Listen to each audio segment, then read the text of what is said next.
नमस्कार, मेरा नाम है अमिताभ और दृष्टि आईएएस के इन-डेप्थ श्रृंखला में एक बार फिर से आपका स्वागत है। जज, नौकरशाह और राजनीति।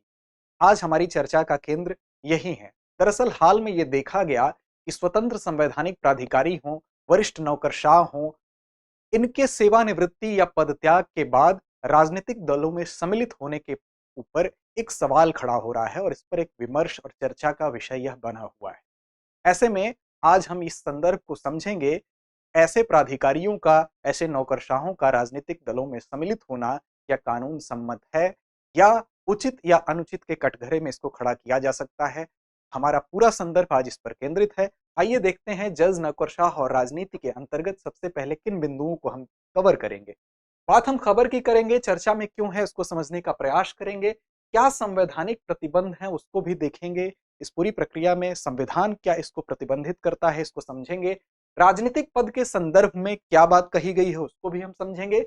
कुछ अनुशंसाएं या सिफारिशें हैं, उन सिफारिशों को भी देखेंगे जो इस संदर्भ में की गई हैं पहले से। क्या वांछनीय है cooling of period, cooling of period की बात की जाती है इस संदर्भ को लेके, उसको भी समझने का प्रयास करेंगे। और अंत में हमारी परिपाटी अभ्यास प्रश्न की होती है जिसकी जिम्मेदारी हम आप पर छोड़ेंगे और आपसे ये उम्मीद करेंगे कि कमेंट बॉक्स में आप इसका जवाब जरूर दें। आपको बता दें कि अब तक आपने अगर चैनल सब्सक्राइब नहीं किया हमसे प्रत्यक्ष रूप से जुड़ने के लिए, तो चैनल को सब्सक्राइब कर लें ताकि हमारी जानकारी आप तक आसानी से पहुंच सके। ये पूरा का पूरा खंड एथिक्स सेक्शन के हिसाब से भी इंपॉर्टेंट है, इसलिए इस दृष्टिकोण से भी हम इसको देख सकते हैं। बात खबर की करेंगे। खबर है द हिंदू की, ऑन जजेस and bureaucrats joining politics explained section से ये लिया गया है। इस खबर के आलोक में सबसे पहले हम बात करेंगे कि ये चर्चा में क्यों है।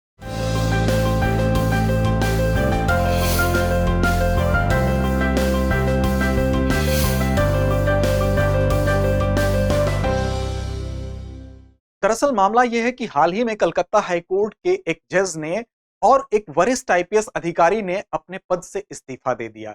न सिर्फ उन्होंने अपने पद से इस्तीफा दे दिया बल्कि एक राजनीतिक दल को भी इन्होंने ज्वाइन कर लिया। ऐसे में अब सवाल खड़े हो रहे हैं उनके इस काम पर, जो उन्होंने अपने पद को त्यागने के बाद राजनीतिक दल को ज्वाइन कर लिया। एक स्वतंत्र संवैधानिक प्राधिकारी के द्वारा या एक वरिष्ठ सरकारी अधिकारी के द्वारा इस प्रकार पद छोड़ने के बाद जो राजनीतिक दलों में सम्मिलित होने का कृत्य है उसके औचित्य पर सवाल अब खड़े हो रहे हैं। इस दिशा में ही, इस बात को लेके ही ये पूरा का पूरा संदर्भ चर्चा में बना हुआ है। तो आइए देखते हैं सबसे पहले कि क्या संवैधानिक प्रतिबंध हैं जो ऐसे कृत्यों के ऊपर लगाए जाते हैं या नहीं लगाए जाते हैं, इसको हम समझने का प्रयास करेंगे। तो देखिए, हमारा पूरा का पूरा जो संविधान है, हमारा संविधान चेक एंड बैलेंस की थियरी पर काम करता है, नियंत्रण और संतुलन की थियरी पर काम करता है। आपको पता है कि कार्यपालिका विधायिका के प्रति जवाबदेह होती है और एक स्वतंत्र न्यायपालिका होती है जो इन दोनों ही के ऊपर निगरानी रखने का काम करती है। आप देखेंगे कि इसी प्रकार कुछ अन्य स्वतंत्र निकाय भी हैं जो कि सरकारी अहस्तक्षेप की नीति पर काम करते हैं, अर्थात जिनमें सरकार का हस्तक्षेप न्यूनतम होता है। चाहे चुनाव आयोग की बात कर लें, लोक सेवा आयोग की बात कर लें, सीएजी की बात कर लें, ये इस प्रकार के कुछ स्वतंत्र निकाय हैं जिसमें सरकारी हस्तक्षेप नहीं किया जाता है और ये अपने दायरे में रहते हुए संवैधानिक कर्तव्य जो निर्धारित किए गए हैं ये उसका पालन करते हैं। अब इन संस्थानों की स्वतंत्रता को सुनिश्चित करने के लिए इनको कुछ अधिकार दिए गए हैं ताकि ये स्वतंत्र रूप से रहते हुए कार्य कर सकें। अब कौन कौन सी वो स्वतंत्रताएं इनको प्रदान की गई हैं जिसके तहत अपना काम कर सकते हैं, इनकी स्वतंत्रता को सुनिश्चित करने का काम होता है। तो इनको एक फिक्स्ड टेन्योर दिया जाता है, एक निश्चित कार्यकाल दिया जाता है ताकि इसमें किसी प्रकार का छेड़छाड़ ना हो, इनको एक सुरक्षा मिल सके। वित्तीय स्वतंत्रता इनको दी जाती है, कठोर निष्कासन प्रक्रिया होती है और कार्यालय छोड़ने के बाद इन पर प्रतिबंध होता है। इसके माध्यम से इन संस्थानों की, ये जो भी स्वायत्त संस्थाएं होती हैं, उसकी स्वतंत्रता को, उसकी फ्रीडम को फिक्स किया जाता है, सुनिश्चित किया जाता है ताकि ये अपना कार्य संवैधानिक दायरे में रहते हुए बेहतर तरीके से कर सकें।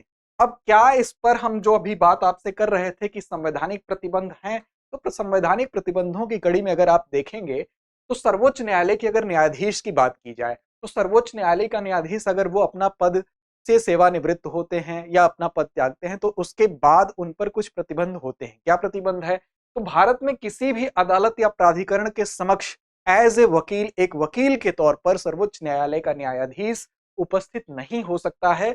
और इसी प्रकार का प्रोविजन हाईकोर्ट के जज के लिए भी किया गया है। उच्च न्यायालय का जो न्यायाधीश है उसके लिए भी किया गया है, उस पर भी ये सारे समान प्रतिबंध लागू होते हैं, बशर्ते दो अपवादों के साथ। वो सर्वोच्च न्यायालय में जाके एज ए वकील उपस्थित हो सकता है, वो अन्य उच्च न्यायालयों के अलावा दूसरी जगहों पर नहीं हो सकता है। दूसरी जगहों पर वही प्रतिबंध हैं जो सर्वोच्च न्यायालय के न्यायाधीश के ऊपर लगाए गए हैं।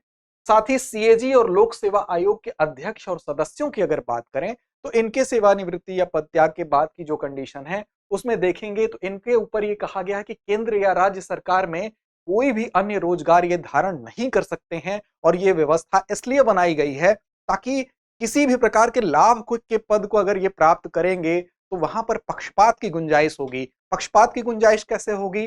तो सेवानिवृत्ति के बाद अगर लाभ को हासिल करने के इरादे से ये सत्ता के प्रति इनका झुकाव जरूर दिखाई देगा, क्योंकि सत्ता की कृपा से ही इस प्रकार का पद वो प्राप्त करेंगे। इसलिए इस पक्षपात से बचने के लिए ये प्रोविजन यहां पर किया गया है। आगे अगर देखें तो राजनीतिक पद के बारे में क्या कहा जाता है। जैसा कि अभी चर्चा चल रही है कि राजनीतिक पार्टियों को ज्वाइन किया जा रहा है, राजनीतिक पार्टियों को ज्वाइन करने के अलावा चुनाव में भागीदारी करने की बात हो रही है, तो इस दिशा में क्या कोई प्रोविजन है, क्या कोई प्रतिबंध है? तो यहां पर इसको देखना जरूरी है। अगर राजनीतिक पद के बारे में बात की जाए तो राजनीतिक दलों के में शामिल होने को लेकर, चुनाव लड़ने को लेकर या कुछ पदों पर नामांकित होने को लेकर किसी भी प्रकार का प्रतिबंध नहीं है। और इसके तमाम उदाहरण भी मिलते हैं कि ऐसा हुआ है कि लोग राजनीति में शामिल हुए हैं, बड़े बड़े पदों पर वो बाद में उसको सुशोभित भी किए हैं। 1967 की बात करें तो सुप्रीम कोर्ट के एक न्यायाधीश थे, वो असम से राष्ट्रपति का चुनाव लड़ते हैं। 1983 में संसदीय चुनाव में हिस्सा लेते हैं। ये दोनों लोग अपने पद से इस्तीफा देने के बाद ये काम करते हैं। सुप्रीम कोर्ट के न्यायाधीश की बात करें तो उन्होंने तमिलनाडु से एक राजनीतिक दल में सम्मिलित हुए। 1999 की बात है, ये सेवानिवृत्ति के 5 साल बाद चुनाव भी लड़े। एक पूर्व मुख्य चुनाव आयुक्त का उदाहरण भी है, वो अपनी सेवानिवृत्ति के 3 साल बाद 2004 में राज्यसभा सदस्य बनते हैं, बाद में मंत्री भी बनते हैं। तो ये कुछ उदाहरण भी हमको देखने को मिलते हैं। 2020 में ऐसा ही एक एग्जाम्पल है कि सेवानिवृत्ति के बाद मुख्य न्यायाधीश जी 4 महीने के बाद राज्यसभा के लिए नामित हो जाते हैं। सेवानिवृत्ति के बाद सीएजी और न्यायाधीश जो कि रहे थे इन दोनों पदों पर, वो राज्यपाल नियुक्त होते हैं। कुछ ऐसे नौकरशाहों के भी एग्जाम्पल हैं जो कि अपनी सेवा के बाद, सेवा से इस्तीफा या सेवानिवृत्ति के बाद राजनीतिक दलों में शामिल हुए और चुनाव भी लड़े। तो ये कुछ ऐसे एग्जाम्पल हैं जो ये बता रहे हैं कि राजनीति में जाने पर, चुनाव लड़ने पर किसी प्रकार का प्रतिबंध नहीं है। अब कुछ अनुशंसाएं की गई, इन सारी चिंताओं को देखते हुए समय समय पर कुछ अनुशंसाएं की गई। वो अनुशंसाएं क्या थी, वो सिफारिशें क्या थी, उस पर गौर करें। तो देखिए 2012 की बात है।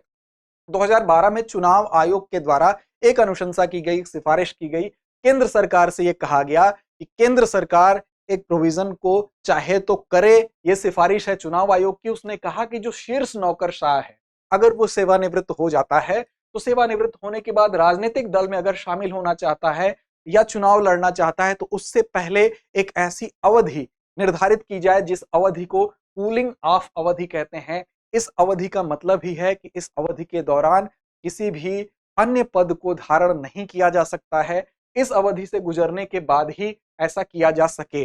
लेकिन अब क्या हुआ, इस चुनाव आयोग की 2012 की अनुशंसा पर क्या विचार हुआ? तो देखिए सरकार ने फिर इस पर अपने कानूनी सलाहकार से सलाह लिया। कौन होता है कानूनी सलाहकार? तो आप जानते हैं कि अटॉर्नी जनरल की राय ली गई, और अटॉर्नी जनरल की राय के आधार पर इस बात को, जो 2012 में चुनाव आयोग की सिफारिश थी, इस सिफारिश को खारिज कर दिया गया। उसके कुछ आधार बताए गए। क्या आधार थे? तो संवैधानिक प्रावधानों के अनुरूप इसको नहीं माना गया। ये कहा गया कि ये लोकतांत्रिक मूल्यों के खिलाफ है, क्योंकि संविधान में ये प्रोविजंस हैं, ये लोकतांत्रिक मूल्य बनाए गए हैं कि कोई भी व्यक्ति जो है वो चुनाव लड़ सकता है, उसको ये अधिकार दिए गए हैं। हालांकि 2022 में फिर देखने को मिलता है सुप्रीम कोर्ट में एक रिट याचिका दाखिल की जाती है इसी बात को लेके। किस बात को लेके? तो कूलिंग ऑफ अवधि को लेकर, कि कूलिंग ऑफ अवधि के लिए कानून बनाया जाए। किसके द्वारा? तो इसके लिए न्यायपालिका आदेशित करे कि इसके लिए एक कानून बनाया जाए। लेकिन न्यायपालिका ने इस बात को, इस रिट को खारिज कर दिया और कहा कि जो सेवानिवृत्त नौकरशाहों के लिए कूलिंग ऑफ अवधि लगाने वाला कानून है, इसके लिए हम आदेशित नहीं कर सकते हैं विधायिका को। कूलिंग ऑफ अवधि की आवश्यकता है या नहीं है, ये विधायिका ही तय करेगी। तो इस पे सुप्रीम कोर्ट ने किसी भी प्रकार के हस्तक्षेप से इनकार कर दिया।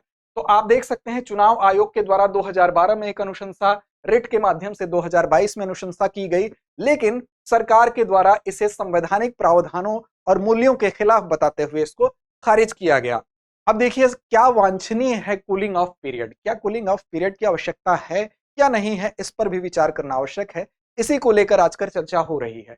तो देखिए जब इसको खारिज किया गया, सुप्रीम कोर्ट के ने भी इस रिट याचिका को खारिज किया और अटॉर्नी जनरल ने चुनाव आयोग के 2012 की सिफारिश को भी खारिज करते हुए अपनी राय में उन्होंने ये बात बताई कि बेसिकली प्रत्येक नागरिक को चुनाव लड़ने का अधिकार हमारा संविधान देता है और संविधान द्वारा प्रदत्त अधिकारों के खिलाफ हम नहीं जा सकते हैं। साथ ही कोई भी वरिष्ठ नौकरशाह है उसके लिए एक प्रोविजन बनाया गया है। आज भी अगर वो निजी नौकरी करना चाहता है, प्राइवेट जॉब करना चाहता है, तो उसको 1 वर्ष के प्रतिबंध से गुजरना पड़ता है। 1 वर्ष का एक पीरियड ऐसा होता है जो उसके ऊपर आज भी लगा हुआ है।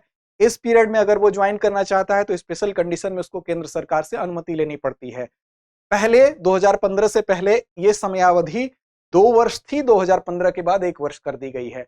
अगर वो किसी भी प्रकार का कॉमर्शियल एम्प्लॉयमेंट करना चाहता है, अर्थात इस प्रकार के अगर श्रेणी में वो व्यावसायिक अगर कोई भी रोजगार करना चाहता है, तो यहां पर इंटेलिजिबल डिफरेंशिया के आधार पर, विवेकाधिकार के आधार पर निर्णय लिया जाएगा। अब इसको समझते हैं।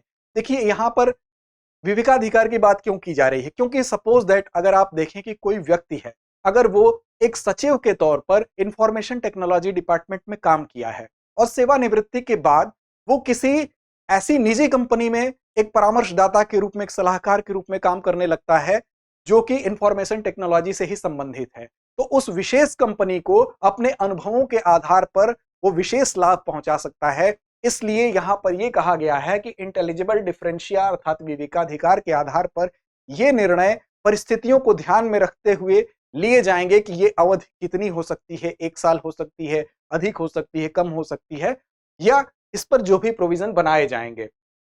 अगर अब बात तीसरी कंडीशन आती है चुनाव लड़ने वाले अधिकारी के बारे में। अगर कोई अधिकारी चुनाव लड़ता है तो उसको क्या रोका जाना चाहिए या नहीं रोका जाना चाहिए, तो इस पर अटॉर्नी जनरल कहते हैं कि यहां पर जो प्रतिबंध है वो नहीं लगाया जा सकता है, क्योंकि फिर वही बात है कि ये संविधान के अंतर्गत जो लोकतांत्रिक मूल्य हैं उसके खिलाफ चले जाएंगे। ये राय, ये जो भी राय है अटॉर्नी जनरल की, ये कानून सम्मत है, वो कानूनी सिद्धांतों पर आधारित है, लेकिन इस पूरे के पूरे विमर्श में एक बात और निकल कर आती है और इसको बताने के लिए एक कोट ही काफी है। वो कोट ये कहता है कि justice should not only be done but should also be seen to be done, अर्थात न्याय सिर्फ होना नहीं चाहिए बल्कि न्याय होते हुए दिखना भी चाहिए। तो उम्मीद है आपको यह संदर्भ समझ में आया होगा। अब चलते हैं आज की परिपाटी, आज के अभ्यास प्रश्न की तरफ। तो आज का अभ्यास प्रश्न है जिसकी जिम्मेदारी आपकी है, इसका जवाब आपको कमेंट बॉक्स में देना है। अभ्यास प्रश्न में 2 कथन है, आपको बताना है इन दोनों कथनों में से कौन सा या कौन से कथन सत्य हैं। पहला कथन है कि सर्वोच्च न्यायालय के न्यायाधीश सेवानिवृत्ति के बाद किसी भी अदालत या प्राधिकरण के समक्ष वकील के रूप में उपस्थित हो सकते हैं। दूसरा कथन है सीएजी और लोक सेवा आयोग के अध्यक्ष या सदस्य पद त्याग के बाद केंद्र या राज्य सरकारों में कोई अन्य रोजगार नहीं ले सकते। ऑप्शन केवल 1, केवल 2, 1 और 2 दोनों या उपयुक्त में से कोई नहीं। उम्मीद है आप सही और सटीक जवाब देंगे। लड़ते रहें, अपने लक्ष्य की ओर बढ़ते रहें। डियर व्यूअर्स, अपने एग्जाम की तैयारी को और बेहतर करने के लिए हमारे चैनल को लाइक, शेयर और सब्सक्राइब करना न भूलें।